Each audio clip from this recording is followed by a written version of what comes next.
Hello, Monica Dina Hupperts of Whole Heart Energy Healing here. Welcome to day 22 of your Stairway to Sovereignty, Foregoing Fears for Freedom. We're talking about the dreaded F word, F-E-A-R, fear. We're facing it and tossing it out on its rear, giving you freedom and placing you into a fun and fabulous new year. We're learning that fear serves a purpose. It's intended to get our attention, like a messenger. Yet once the issue at hand has your attention, fear no longer gets helpful. In fact, it gets harmful. Now it's time to take action in a different way instead of staying in its tight grip. We're taking on a challenge to recognize how fears in our thoughts, ideas, attitudes, and beliefs can negatively control how we think, act, and feel. We're making fear work for us instead of against us. Instead of shooting the messenger, we're paying attention to the message so we can course correct and continue. Yesterday we mentioned how bizarre and almost funny it is how we can get so offended and angry when others have hurt us, and yet continually choose to torture ourselves far worse than they ever possibly could. It's that feeling of, I'll never forgive myself if I choose option 1 and option 2 was better, then I'll just hate myself. The driving force behind this behavior is our fear of regret, which often makes us stay with the status quo, even if reasoning or intuition says we shouldn't. It's a habit that's well within our comfort zone. Life is now, and we always have the power to choose and choose again. Today's issue also involves where we choose and choose again. It's called cyclical self-sabotage. The self-sabotage is when we actively or passively take steps to prevent ourselves from reaching our goals. This behavior can affect nearly every aspect of life, be it a relationship, a career goal, a personal goal such as weight loss. Although very common, it is an incredible, frustrating cycle of behavior that lowers our self-confidence and leaves us feeling stuck. I'm sure you're familiar with the term comfort zone, a place or situation where you feel safe or at ease without stress. It's a place where many people spend almost their entire lives, as leaving it is just too darn scary. It's our safe place to be. Cyclical self-sabotage, boy, it's a mouthful, isn't it? Returns us to that safe space and time.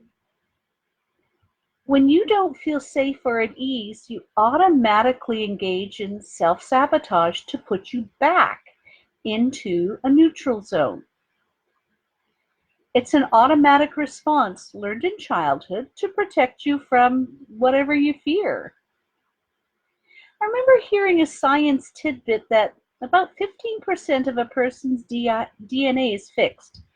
Things like your skin, hair, and eye color that can't be changed, leaving 85% changeable. However, I couldn't find a good Google search to back it up, and I wasn't sure if junk DNA was part of that stuff that was considered changeable, but I do remember hearing that, so it's got to be out there somewhere. And even if these numbers are off by 10, 15%, that still leaves a lot of room for our bodies to change. Consider the disappearance of cancer cells, tumors shrinking, diseases and disorders correcting and returning the body to a healthy and more normal state of being, when it was medically thought that these matters could only stay static or get worse over time. There's a lot to be said in favor of the healing arts. So to me, it seems that if we can make ourselves sick with fear and worry, then we can also affect the body and the brain patterns and the cyclical thought and negative belief patterns to soothe and heal ourselves. Common signs of self-sabotage include things like constant self-criticism, substance abuse, turning to food, picking fights, procrastination, feeling like a fraud, and overindulgence in whatever you wish. Fear of failure, fear of success, judging the heck out of ourselves, limiting ourselves with thoughts, ideas, attitudes, and beliefs. Some people self-sabotage because it makes them feel in control of their situations. There are forms of self-sabotage that we use, abuse, and make habits of to stay within our comfort zone. Oh, and we have our explanations for them too. While there are numerous reasons why we may choose to self-sabotage, many stem from a lack of belief in ourselves, a lack of self-esteem, or a lack of self-worth. It can also come from a fear of success, wanting to blame others, wanting control, or a fear of failure. These deep-seated thoughts and feelings cause negative self-talk, which fuels our fears and thus create our self-sabotaging behaviors. How do you know if you're self-sabotaging? Well, consider this. Are you prioritizing instant gratification? Perhaps you're avoiding what needs to be done. You're not prioritizing self-care. You're always procrastinating, or you're focusing on self-defeating thoughts.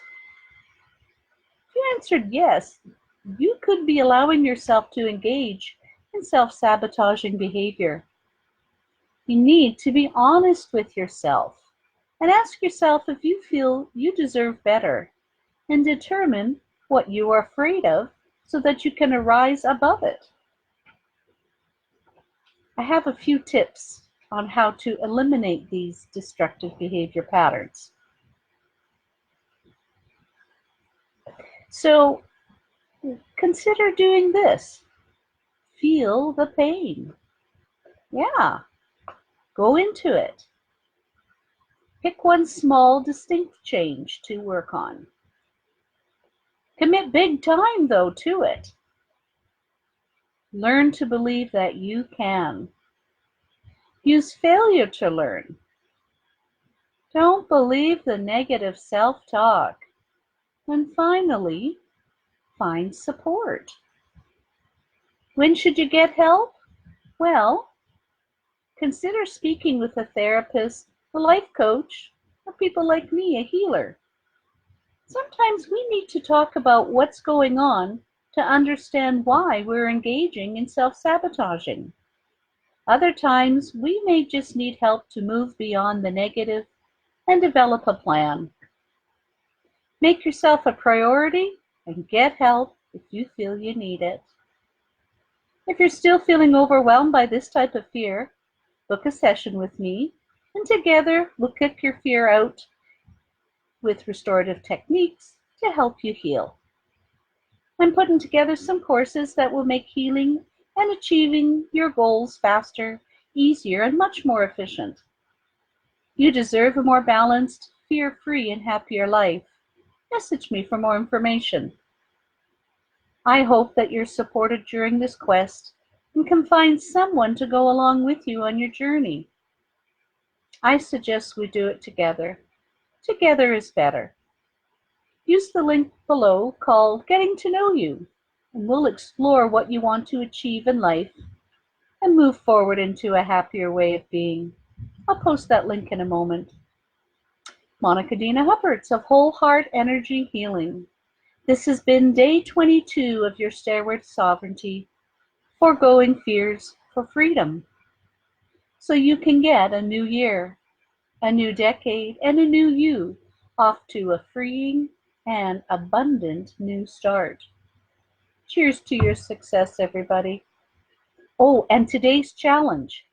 Share one brave, big or small, regret that you had. Regret?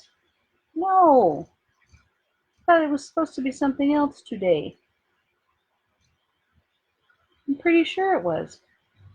Huh. I'll change it down below in just a moment. Sorry, guys, for the mix up. Anyways, hope to see you tomorrow. It's going to be an interesting topic. You take care. Bye bye.